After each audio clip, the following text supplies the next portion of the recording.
That's where it really starts, is understanding what's happening with people out there, because that's where the money's ultimately going to come from. Everybody's looking at food prices going up. Everybody's looking at, thank goodness gas is affordable, but the overall economy right now is one where you've got to really pay attention, because your residents are actually holding on to their dollars because of the uncertainty.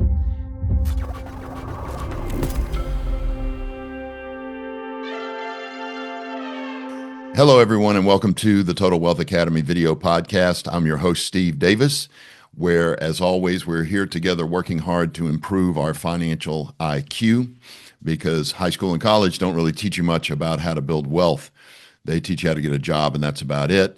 And this podcast is designed to increase your financial IQ so that you can achieve things that other people can't.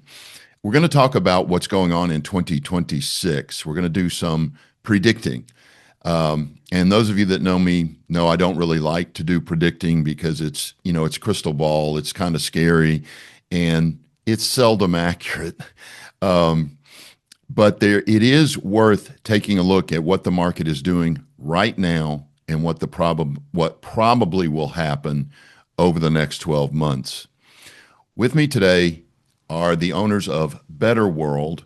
They manage and own apartment complexes, a lot of them, and they have a tremendous amount of experience.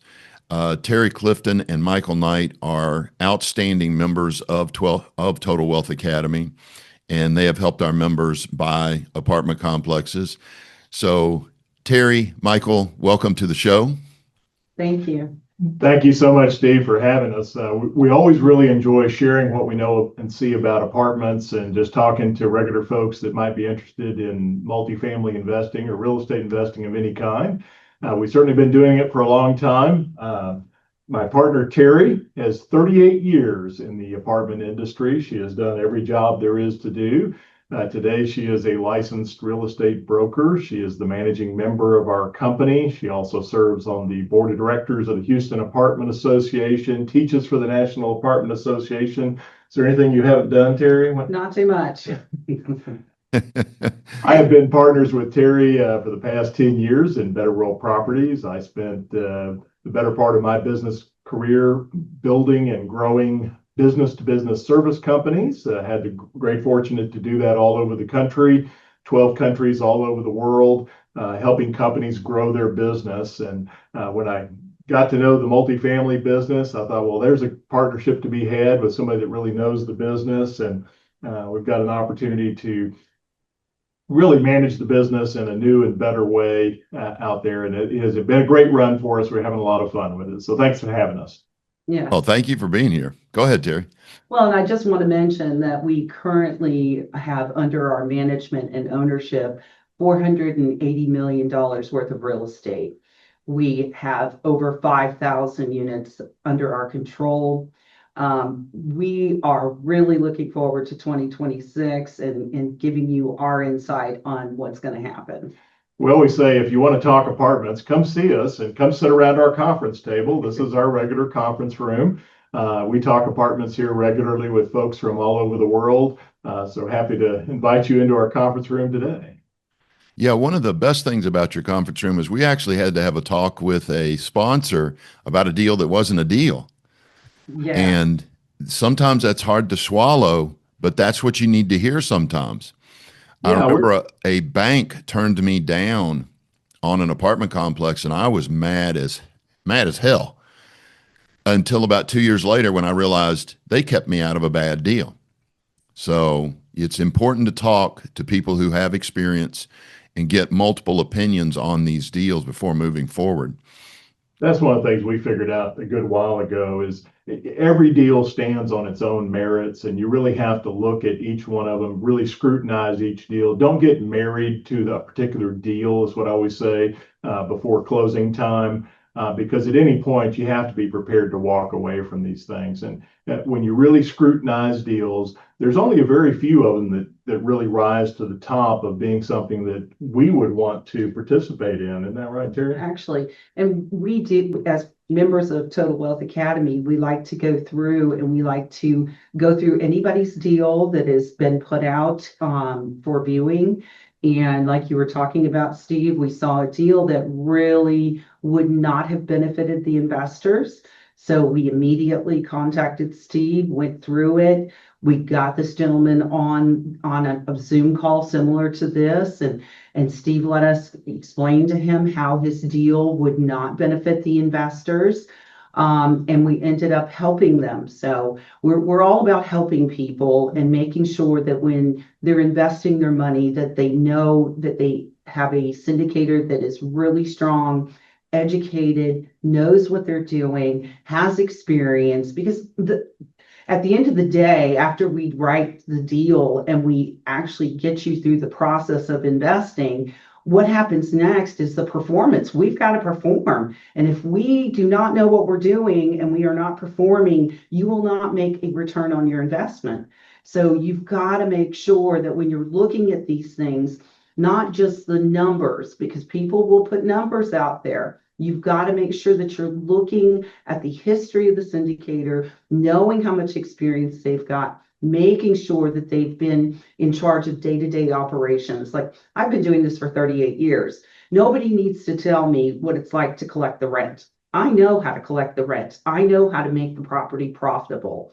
So when I take on a deal and I actually go through the underwriting and get scrutinized by Michael 10, 15 times over, and we decide collectively that it is an excellent deal, we've got to, raising the money, yes, it's hard to raise the money, but that's just the beginning of the work. You've got to actually get out there, roll up your sleeves, do your job, make the revenue, make the property perform, create the sense of community, create the staff, the team that's going to help it be successful long term. And when you do all that, then you have wonderful returns.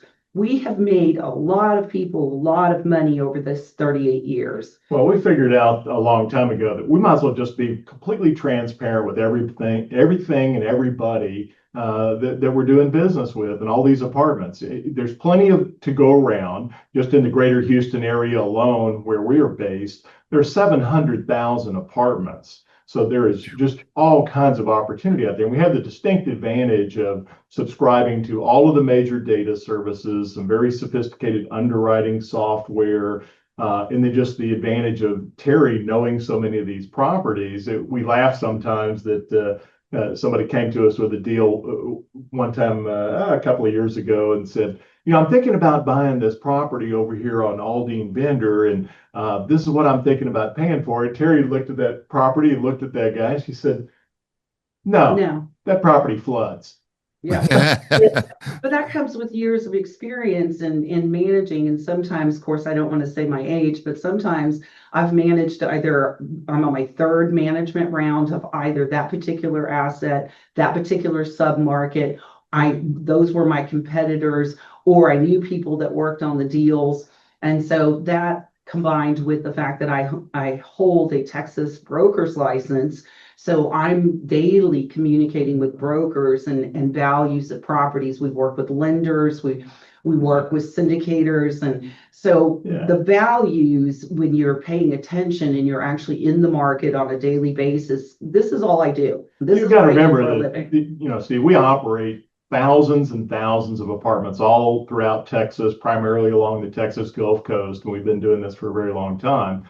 We also own properties on our own account. But frankly, that's almost a smaller part of our business than the operating deals for other people. But because we do that, it gives us a distinct advantage of really seeing everything going on in the marketplace, what's happening with other people's deals, and what's happening with the lenders and all the city officials, the politicians, everybody involved in that food chain.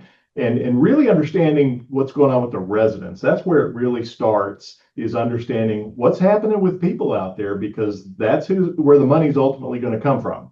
Well, and what we're seeing, guys, is everybody's looking at food prices going up. Everybody's looking at, thank goodness gas is affordable, but the overall economy right now is one where you've got to really pay attention because your residents are actually holding on to their dollars because of the uncertainty. Now, one of the things that you can do, and one of the things that we're doing, and we've created our budgets, our annual budgets for 2026, is we've actually taken and done minimal rent increases. And the reason we've done that is we've put more money into resident retention so that we can slow the turnover because moving is expensive. Yeah. So if you can create that sense of community for the residents, and you can slow that turnover, you can actually drive the NOI higher right now than if you were trying to get these big rent increases and creating the turnover.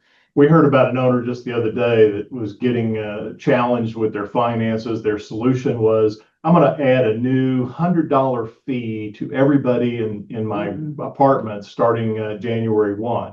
And Wow. they just, frankly, they pissed off the residents so bad. That worked well for our properties nearby because all of a sudden we got all kinds of new residents. Yeah. So by not, I would say, it's about, don't be penny wise and pound foolish. Yeah. If the rent increases are not there, then you focus on retention, you focus on profitability of the residents that you do have. And as Terry said, it's about putting money on the bottom line, increasing the NOI, increasing the value of the property, which is the really beautiful thing about real estate, of course, is, there's only so much of it and everybody needs a place to live. And when we're in a state like Texas, where population and jobs are increasing, maybe increasing at a little bit slower pace than it has in the past, but it's still increasing, which means people got to have a place to live. And you've got all kinds of apartments out there. You got, the high-end stuff that's owned by institutions and, 40-story high-rise, thousands of dollars kinds of apartments. We call those, renters by choice. We do some of that kind of work, but the vast majority of apartments, of course, are workforce housing, just average everyday people living in an everyday apartment. And right now, the way the economy is going, that segment of the market is actually doing better than the high-end stuff because they can't give it away. There just aren't enough renters that are willing and able to pay that kind of rent in today's market. So they're giving away months and months of free rent and all kinds of stuff that's really hurting their bottom line. And we get that, what Terry always calls sort of the trickle down effect, the trickle up effect. When the economy is going good, people want higher end apartments. Economy's challenged, people want a little lower end apartment. So where we found a real niche is in developing a product that is affordable to that cohort, but is a much nicer community than what they might otherwise see at that price point anywhere else. And that plays very well in today's economy. And that's one of the reasons we stay bullish on multifamily investing. People always ask us, well, the market's going up, market's going down. Where's the market at? It always goes in cycles, but there is always a way to capitalize, whether the cycle is going this direction or that direction, if you know what you're doing. Exactly. I mean, back in the 2000s, when we went through that little dip again, that was when I purchased the Claridge, and basically we ended up doing a rehab, filling it up, and we filled it up with USB plugs, which was really amazing. Back then, they were not putting them in that profile. First time anybody ever did that. Yeah. They were not putting USB plugs in apartments at that level. It was only new construction.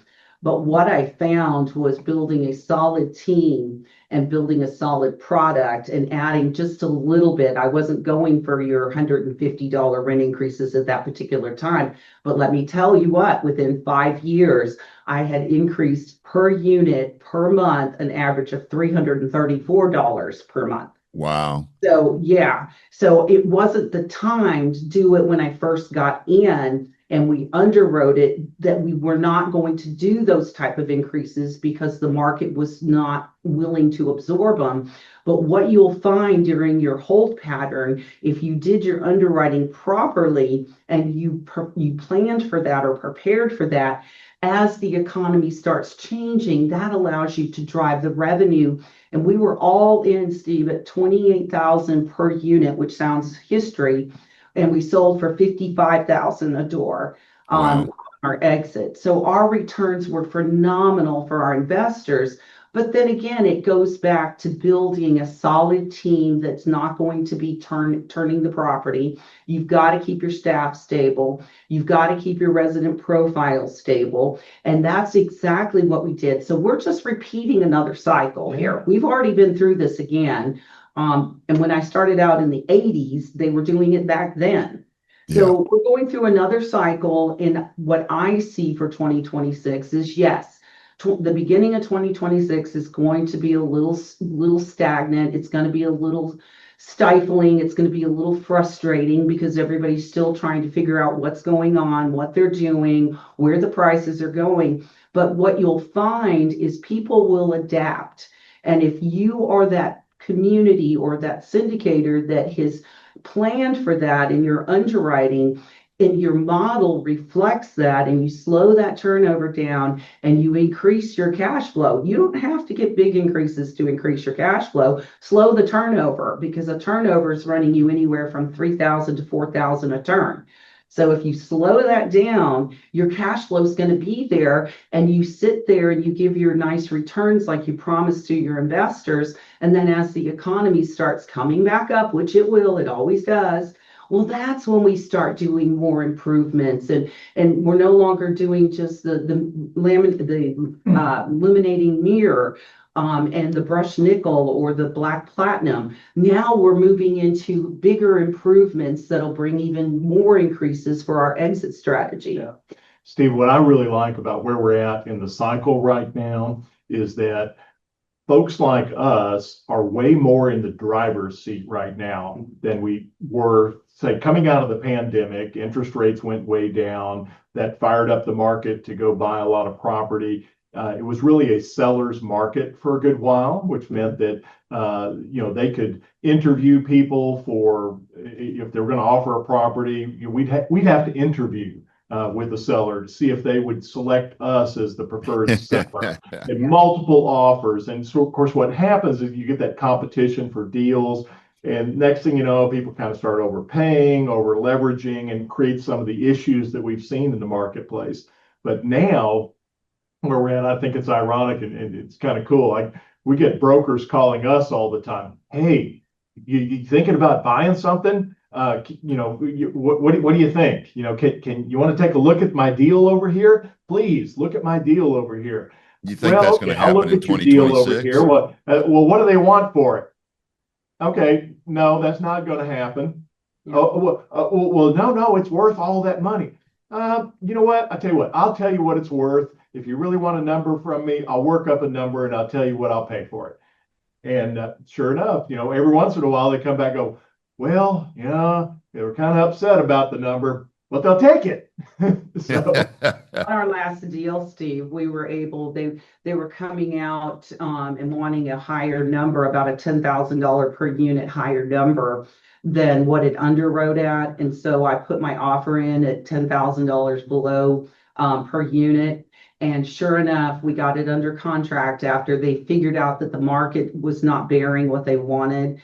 And as soon as we got it under contract, during our process of raising the money and getting the deal closed, and a property went on the market right around the corner for another 10,000 more per unit, and it actually went under contract. So it's knowing your submarket, knowing how to negotiate, that's very important.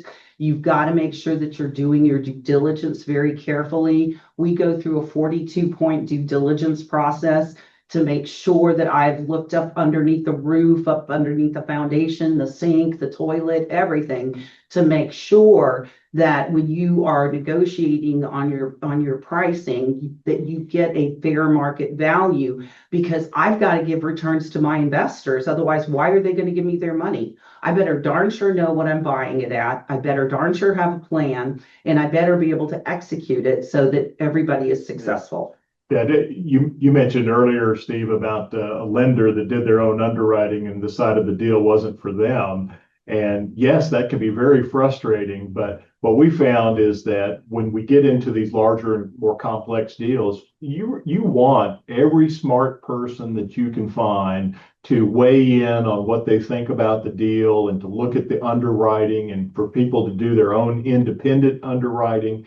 And we find that that is just so helpful when we dissect deals to that degree, because until everybody's on the same page, you just don't have a deal. I often describe the way we do deals is, all right, so you go find a property, it looks great, you put in an LOI. Seller says, okay, great, I'll take your LOI. So now you're going to spend time negotiating the contract, doing the due diligence, lining up your financing and all that sort of thing.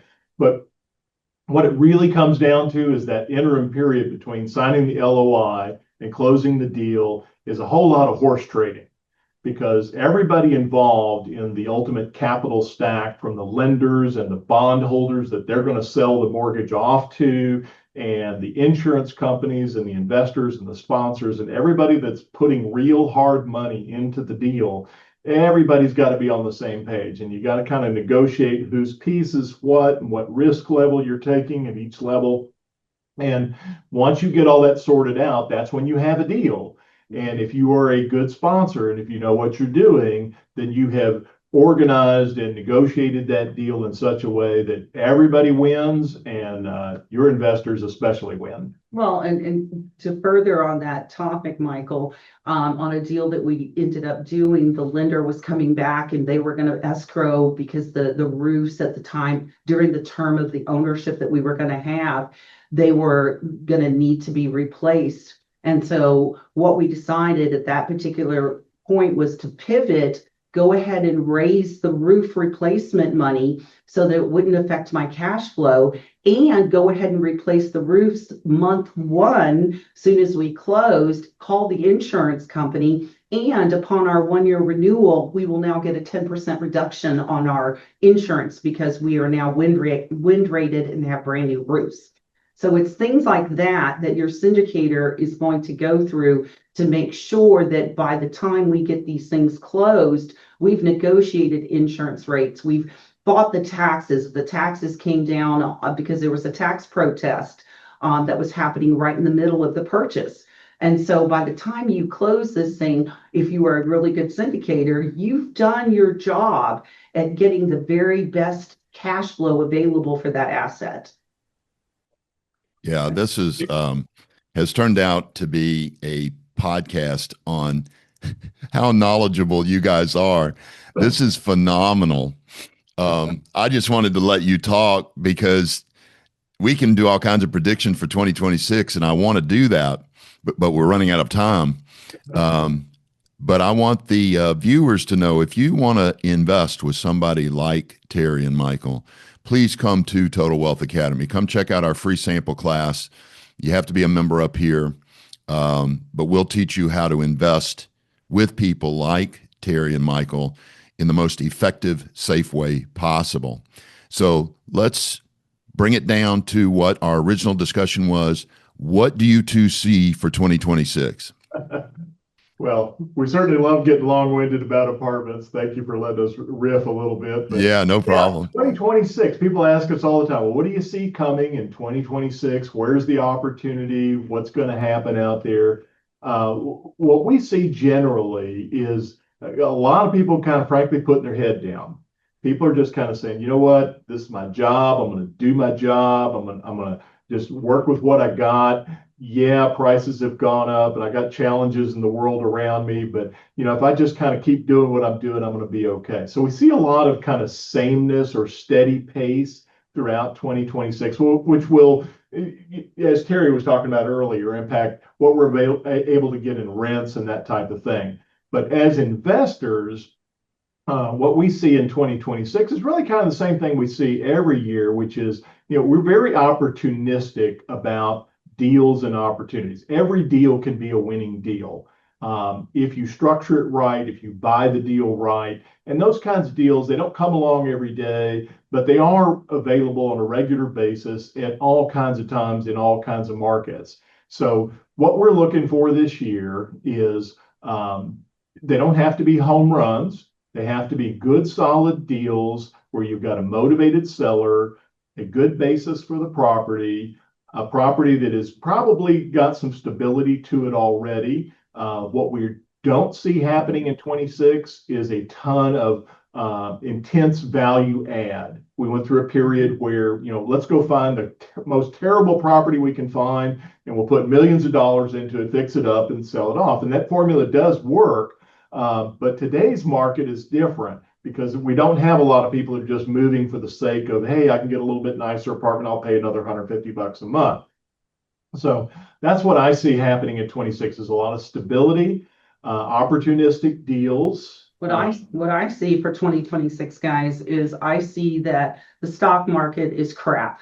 One day you are up, the next day you are down. It is falling apart. And the only reason that I dabble just a teeny tiny bit in the stock market because I want to make sure that I see what's going on and I see what my investors are doing. And what I'm starting to see is I'm starting to see phone calls asking me to put their money into a more stabilized environment, which is real estate.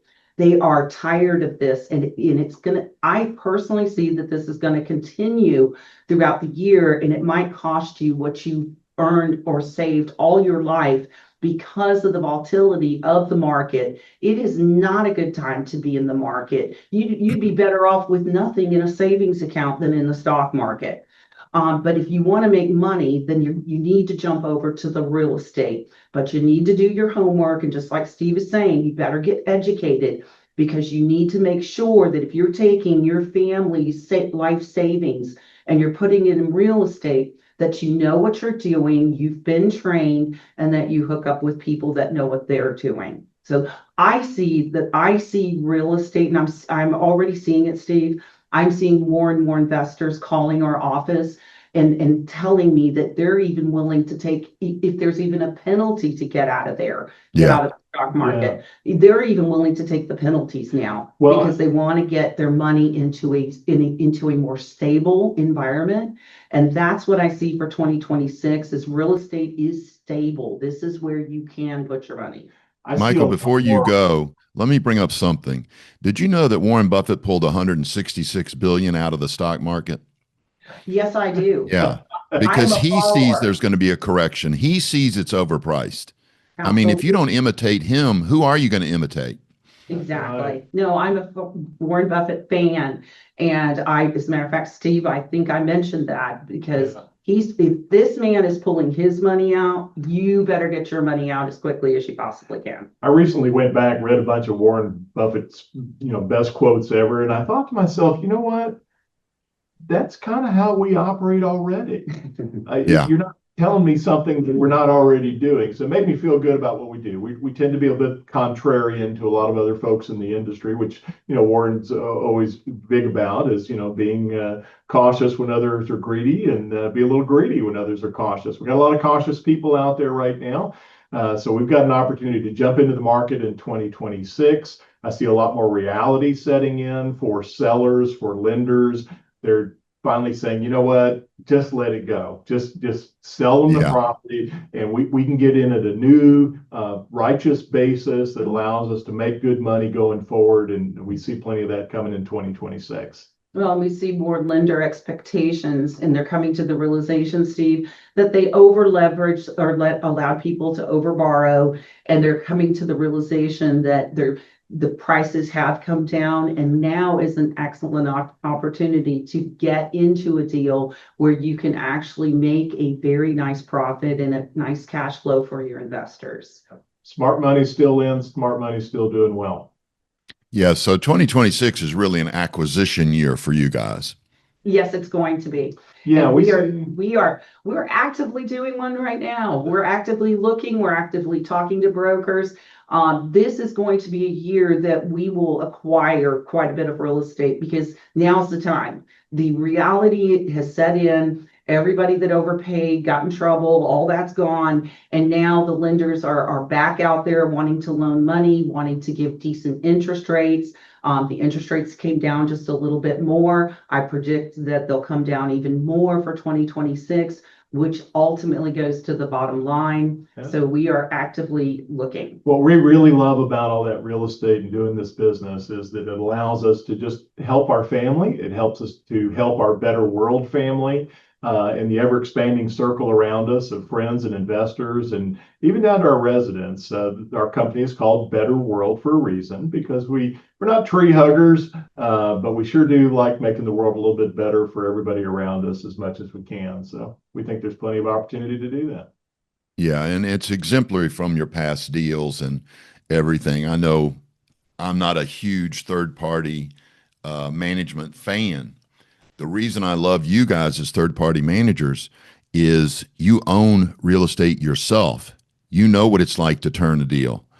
You know what it's like to go, raise the rents. You're one of the only third parties that I recommend, and you're outstanding in the field. So no doubt on that.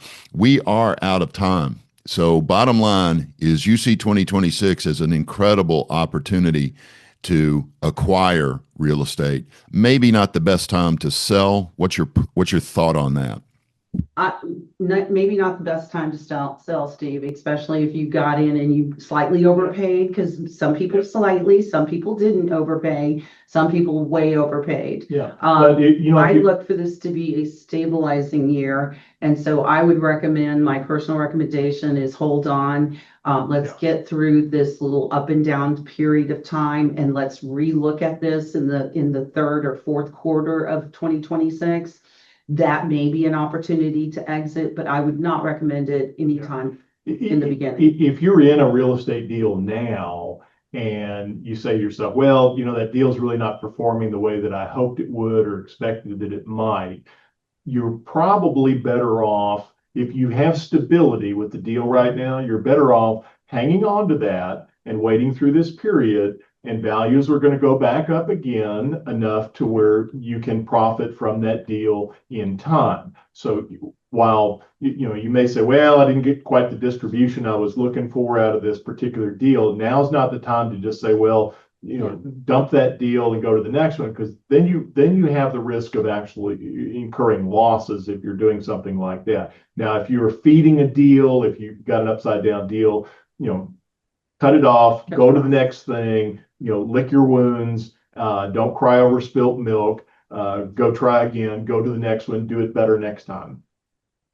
Okay. All right. Well, I sure appreciate your insights. Thank you so much for coming on. Again, everybody, these are phenomenal sponsors or syndicators at Total Wealth Academy. If you're interested in finding out about how you can invest with people like Terry and Michael, click the link below and come to our free sample class. Thanks, everybody, for listening. Thank you, Terry. Thank you, Michael. Thank you. All right, everybody have a Good great luck. day. Have a great day.